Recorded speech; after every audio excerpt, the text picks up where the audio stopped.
साथियों, आज का दिन बड़ा ही गौरवशाली दिन है। जो इस देश में सदियों से ठुका पिटा शोषित जो कौम था, उस कौम को परम पूज्य बाबा साहब के अथक संघर्षों से, उनके कठिन परिश्रम से, बिल्कुल चार औलादें कुर्बान करने के बाद में, अपनी विविधता को कुर्बान करने के बाद में, और अपने न भुलाने वाले संघर्ष की बदौलत इस देश का शोषित पीड़ित जो कौम है वो आज इस प्रकार से कुर्सी लगा करके और इस कैमरे पे बोलने की अगर औकात हुई है तो आज इसी संविधान की बदौलत है। अन्यथा साथियों, हम हमारा प्राचीन देखेंगे और हम हमारा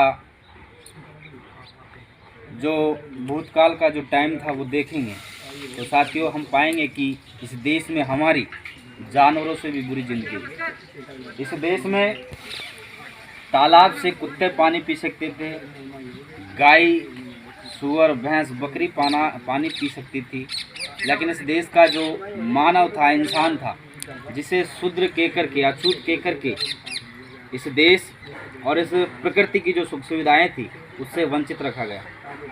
साथियों, परम पूज्य बाबा साहब के तक संघर्षों से ही हमें आज जो हम बोल पा रहे हैं, पहन पा रहे हैं, खा पा रहे हैं, आज बिस्लेरी और एकाफिना का हम पानी पीते हैं, थम्सअप और मिरिंडा आज खींचते हैं, ये किसी की बदौलत नहीं है, ये आज इसी संविधान और परम पूज्य बाबा साहब की बदौलत है।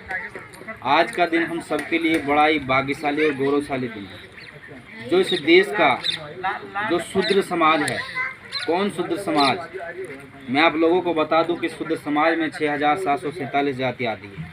उसमें आप देखेंगे कि कुशवा साके सैनी मोर नट कंजर सासी राणा पाणा घासी डोम डमार मार मल्ला खाती बाता मल्लावाड़ गुजर जाटना इकबल मीणा बैरवा, तमाम प्रकार की जो जातियाँ थी जो उस टाइम पे इनको शूद्र कहा जाता था।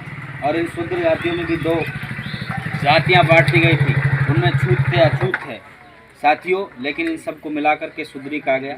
और उस टाइम पर इस शूद्र जाति को ना बोलने का हक था, ना पहनने का हक था, ना खाने का हक था। आज हम ऐश्वर्य की ज़िंदगी जी रहे हैं और भी अच्छी खासी ज़िंदगी बसर कर रहे हैं। आज हमारे लोग चपरासी से लेकर के आईएएस तक की पदवी धारण कर रहे हैं, आज राजनीति कर रहे हैं, राजनीति में बढ़ चढ़ कर हिस्सा ले रहे हैं।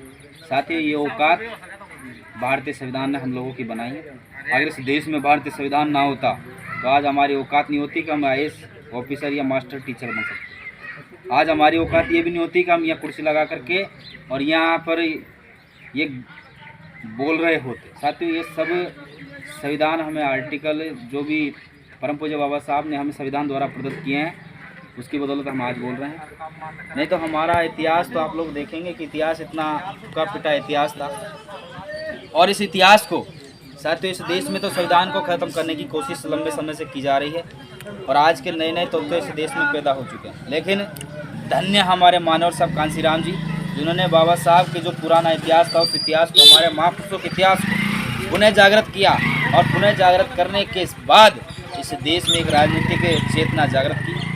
उन्होंने पहले बामसेफ DS4 के माध्यम से इस देश के शोषित पीड़ित कौम को जगाया। उसके बाद 1984 को एक राष्ट्रीय राजनीतिक दल बना करके इस देश का जो पीड़ित कौम था उससे कहा कि अब तुम सामाजिक रूप से मजबूत हो गए हो, अब तुम्हें राजनीति में आना चाहिए और राजनीति में आकर के इस देश की मास्टर चाबी अपने हाथ में लेना चाहिए। साथियों, संविधान के अनुरूप ही मानव साहब कांसीराम जी ने इस पार्टी की नींव रखी और उस पार्टी की विचारधारा को आगे बढ़ाते हुए इस देश में साहब के बाद में अगर हम लोगों की कोई छत्र छाया है तो उनके बाद में आदरणीय बहन जी। साथियों, आज आप लोग बात करेंगे, तमाम पार्टियां इस देश में हैं और इस देश में तमाम पार्टियां बात करती है कि हम संविधान को बचाने आए हैं, हम संविधान बचाओ यात्रा निकाल रहे हैं कि फलाना ढिकाना। साथियों, संविधान पर तमाम प्रकार की आज वर्तमान की राजनीति चल रही है। आज कांग्रेस अपने आप को संविधान हितैषी बताती है, लेकिन मैं उस कांग्रेस से भी कहना चाहता हूँ